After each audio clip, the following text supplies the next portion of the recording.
Assalamualaikum warahmatullahi wabarakatuh. Kami dari kelompok 5 pada kesempatan kali ini akan mempresentasikan mengenai proyeksi keuangan, biaya produksi, harga jual, laba rugi, break-even point, dan modal awal.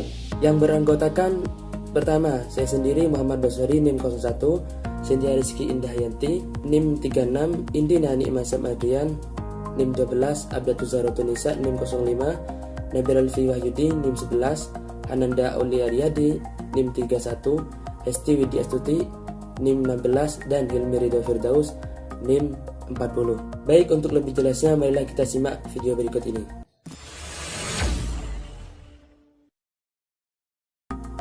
Proyeksi keuangan. Proyeksi keuangan merupakan perencanaan keuangan perusahaan untuk di masa mendatang dengan berlandaskan pada laporan keuangan tahun yang lalu, yang mana nantinya akan memudahkan perusahaan melihat apa yang terjadi beberapa tahun yang akan mendatang. Pada proyeksi keuangan ini terdapat proses penyusunannya. Yang pertama ada interaksi, dilanjut yang kedua pilihan alternatif, kelayakan, dan yang terakhir hindarkan kejutan.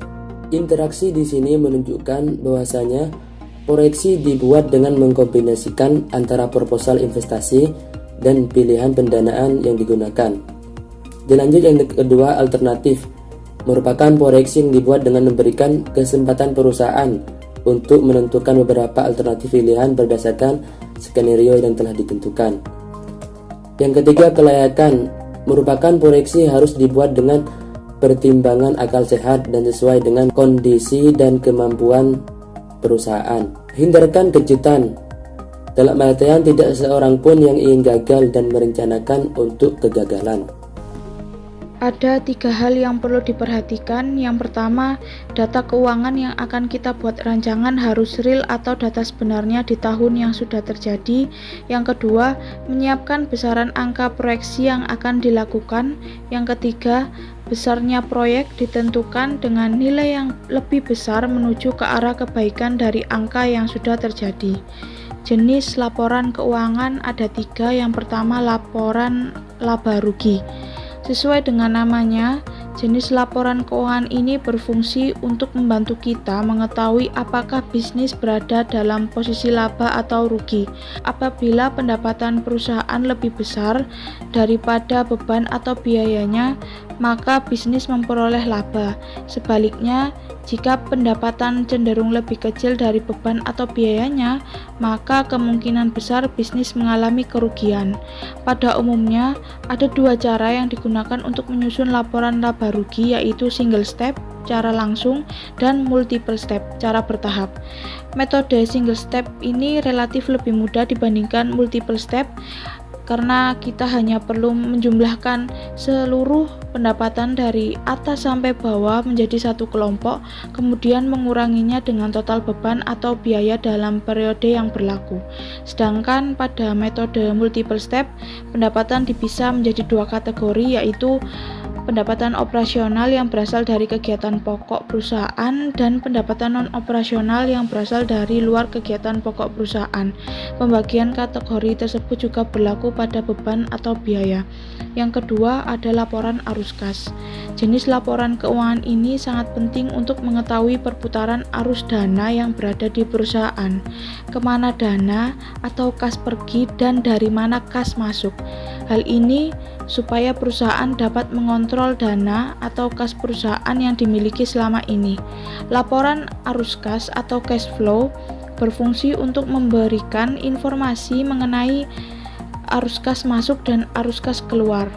Laporan mengenai arus kas masuk dapat dilihat dari beberapa sumber, yaitu hasil dari kegiatan operasional dan kas yang diperoleh dari pendanaan atau pinjaman. Sedangkan arus kas keluar dapat dilihat dari berapa banyak beban biaya yang dikeluarkan perusahaan, baik untuk kegiatan operasional ataupun investasi pada bisnis lain.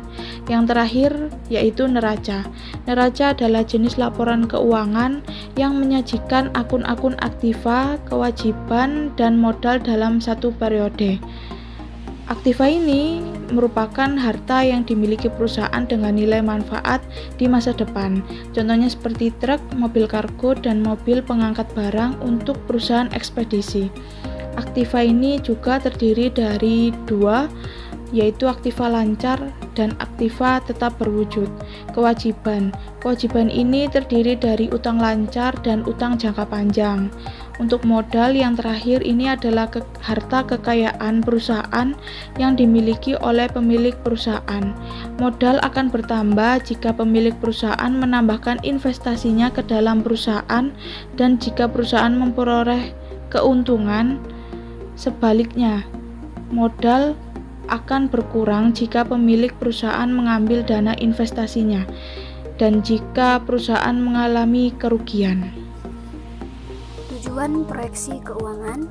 Tujuan proyeksi keuangan ada 4. Yang pertama, membantu manajemen dalam melihat kaitan antara berbagai keputusan. Yang kedua, memberi kerangka sistematis sebagai manajemen dalam mengembangkan dan memanfaatkan sebagai peluang. Yang ketiga, ada membantu manajemen dalam mengantisipasi hal-hal yang tidak diinginkan dengan mengidentifikasi hasil-hasil yang mungkin terjadi dan membuat rencana-rencana cadangan. Yang terakhir, ada pembantu manajemen dalam menentukan apakah tujuan-tujuan yang ingin dicapai layak dan tidak bertentangan satu dengan yang lain. Ada pula langkah-langkah menyusun proyeksi keuangan, yaitu ada 4. Yang pertama, amati laporan posisi keuangan dan laporan laba rugi. Yang terakhir, kedua ada buat proyeksi laba rugi. Ketiga ada buat proyeksi posisi keuangan atau neraca. Dan yang terakhir ada hitung jumlah dana yang dibutuhkan dari sumber eksternal. Nah, sumber eksternal proyeksi keuangan sendiri adalah berasal dari luar perusahaan seperti pinjaman. Biaya produksi. Bagaimana sih biaya produksi itu? Jadi seperti ini teman-teman, perusahaan melakukan kegiatan produksi untuk suatu barang atau jasa guna dijual kembali dan menghasilkan keuntungan. Kegiatan tersebut tentu membutuhkan biaya ya. Lah, inilah yang disebut dengan biaya produksi. Jadi, pada dasarnya biaya produksi merupakan biaya yang dilakukan pada proses produksi perusahaan. Biaya tersebut meliputi direct material, direct labor, dan factory overhead. Ketiga unsur biaya tersebut sangat berpengaruh pada kegiatan produksi yang dilakukan oleh perusahaan. Yang pertama ada direct material atau bahan baku langsung. Bahan yang berbentuk fisik serta diidentifikasi dan diproses menjadi bagian barang jadi atau dapat dilihat asal-usulnya sebagai barang jadi dengan cara ekonomis dan sederhana. Contohnya seperti di industri pembuatan mie kering. Maka bahan baku langsung atau direct material yang digunakan adalah tepung terigu. Yang kedua ada direct labor atau tenaga kerja langsung. Bahan baku yang menjadi produk jadi telah dikonversi oleh tenaga kerja yang melakukan kegiatan tersebut dan bisa digabungkan secara layak ke produk tertentu dalam proses produksi. Contohnya meliputi upah serta gaji operator. Yang ketiga ada factory overhead atau overhead pabrik. Adanya unsur biaya manufaktur yang tidak terlihat secara langsung pada pengeluaran tertentu. Pada laporan keuangan, biasanya overhead pabrik memasukkan semua biaya manufaktur tanpa memasukkan unsur bahan baku langsung serta tenaga kerja langsung dalam proses produksinya. Contoh, tenaga kerja tidak langsung dan biaya sewa pabrik. Formula biaya produksi. Biaya produksi sama dengan biaya material langsung ditambah biaya tenaga kerja langsung ditambah biaya tenaga kerja tidak langsung ditambah overhead pabrik.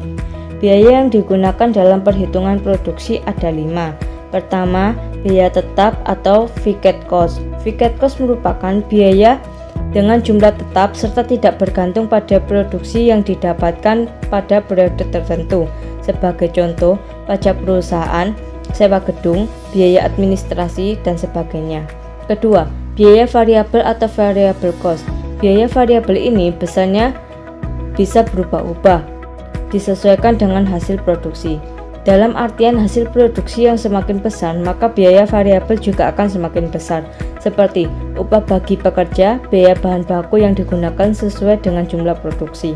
Ketiga, biaya total atau total cost. pada periode tertentu sebuah perusahaan menghasilkan barang jadi, maka total dari biaya tetap dan biaya variabel yang digunakan perusahaan tersebut dihitung sebagai besarnya production cost. Inilah biaya total. Keempat, biaya rata-rata atau average cost.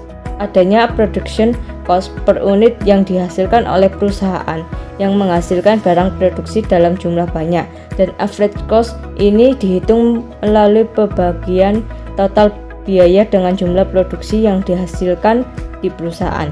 Kelima, marginal cost.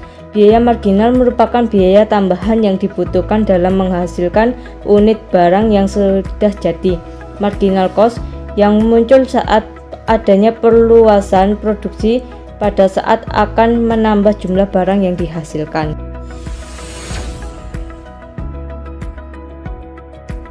Selanjutnya adalah harga jual. Harga jual adalah nilai akhir barang yang merupakan penjualan dari biaya-biaya produksi dan biaya lain untuk memproduksi suatu barang ditambah dengan sejumlah keuntungan yang diinginkan. Tujuan penetapan harga jual yang pertama adalah berorientasi pada laba. Setiap perusahaan pasti ingin mendapatkan laba sebesar-besarnya dari produk atau jasa yang ia tawarkan. Hal ini disebut sebagai maksimalisasi laba. Namun, di era persaingan global ini, maksimalisasi harga itu sangat sulit terwujud. Inilah yang menyebabkan banyak perusahaan menggunakan pendekatan target laba, di mana tingkat laba dari perusahaan sesuai dengan harapan sebagai sasaran laba. Tujuan kedua yaitu berorientasi pada volume. Dalam hal ini, harga ditetapkan agar dapat mencapai volume penjualan tertentu yang sesuai dengan pangsa pasar atau nilai penjualan. Perusahaan yang menggunakan pendekatan ini antara lain perusahaan penerbangan dan perusahaan tour atau travel. Tujuan ketiga yaitu berorientasi pada citra. Perusahaan yang citranya bagus dan sudah dikenal masyarakat akan sangat mungkin memberikan harga yang tinggi dibandingkan perusahaan yang citranya biasa-biasa saja atau yang belum dikenal oleh masyarakat. Tujuan yang keempat adalah stabilisasi harga jual. Jika sebuah perusahaan menurunkan harga suatu produk, maka mau tidak mau perusahaan sejenis pun harus menurunkan harga mendekati nilai yang sama. Inilah yang disebut dengan stabilitas harga. Biasanya hal ini terjadi pada perusahaan yang produknya sudah terstandarisasi. Yang kelima adalah tujuan-tujuan lainnya. Di sini harga dapat pula ditetapkan dengan tujuan mencegah masuknya pesaing, mempertahankan loyalitas pelanggan, mendukung penjualan ulang, atau menghindari campur tangan pemerintah.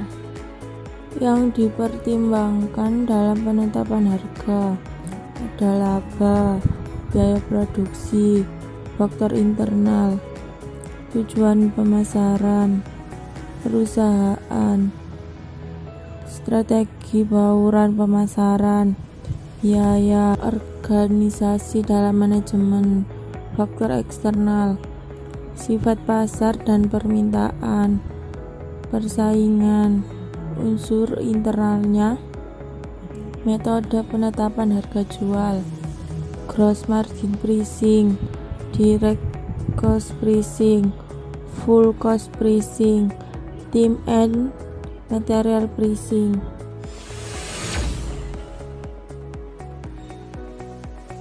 Laporan laba rugi.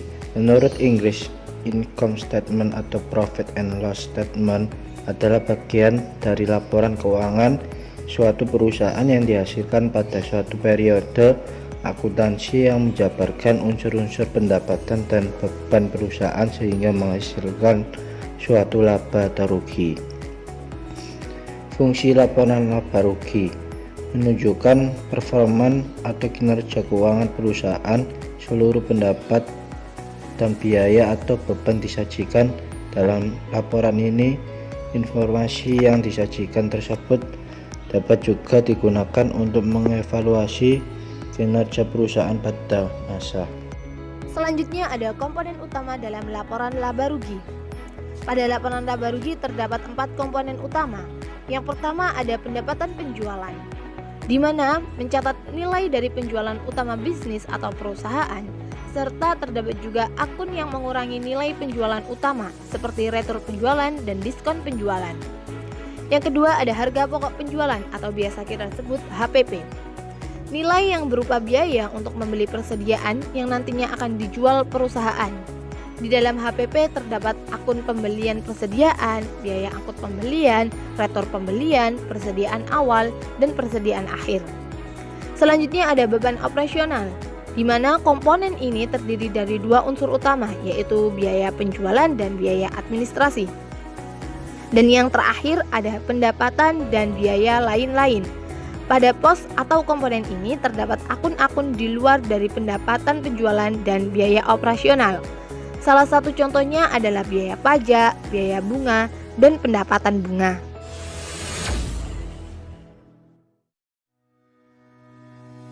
Break-even point atau yang disebut dengan titik impas, di mana posisi jumlah pendapatan dan biaya sama atau seimbang, sehingga tidak terdapat keuntungan ataupun kerugian dalam suatu perusahaan. Dengan kata lain, titik impas ini terjadi ketika total pendapatan dari penjualan sama persis dengan total biaya produksi. Pada keadaan ini, perusahaan tidak mengalami kerugian maupun keuntungan, sehingga titik impas ini digunakan untuk merancang laba yang akan diperoleh pada perusahaan. Di sini terdapat 5 manfaat dari break-even point. Yang pertama, untuk mengetahui jumlah penjualan minimum yang harus dipertahankan perusahaan agar tidak mengalami kerugian. Yang kedua, mengetahui jumlah penjualan yang harus dicapai untuk memperoleh tingkat keuntungan tertentu. Yang ketiga, mengetahui seberapa jauh berkurangnya penjualan agar perusahaan tidak menderita kerugian. Selanjutnya, mengetahui bagaimana efek perubahan harga jual, biaya, dan volume penjualan. Yang kelima, menentukan bauran produk yang diperlukan untuk mencapai jumlah laba yang ditargetkan. Metode perhitungan BEP atau break-even point. Yang pertama, metode grafis. Menurut Shimamura, grafis titik impas atau BEP mempunyai beberapa hal penting, yaitu selama harga jual melebihi biaya variabel atau margin kontribusinya positif, maka penjualan yang lebih banyak akan menguntungkan perusahaan, baik dengan meningkatkan laba ataupun mengurangi kerugian. Rumus BEP metode grafis. Untuk pendapatan, yaitu harga dikali unit. Untuk total biaya, yaitu biaya variabel per unit ditambah biaya tetap. Analisis titik impas atau BEP dengan metode grafis digambarkan dalam kurva seperti gambar tersebut. Metode persamaan adalah metode yang berdasarkan pada pendekatan laporan laba rugi. Penentuan break-even atau impas dengan teknik persamaan dilakukan dengan mendasarkan pada persamaan pendapatan sama dengan biaya ditambah laba.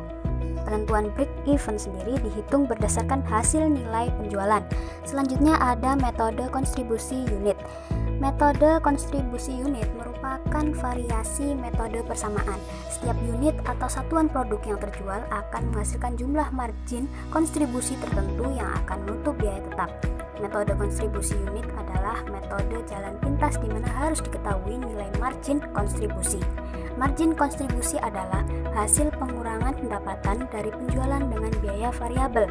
Biaya variabel sendiri adalah biaya yang berubah secara proporsional dengan aktivitas bisnis.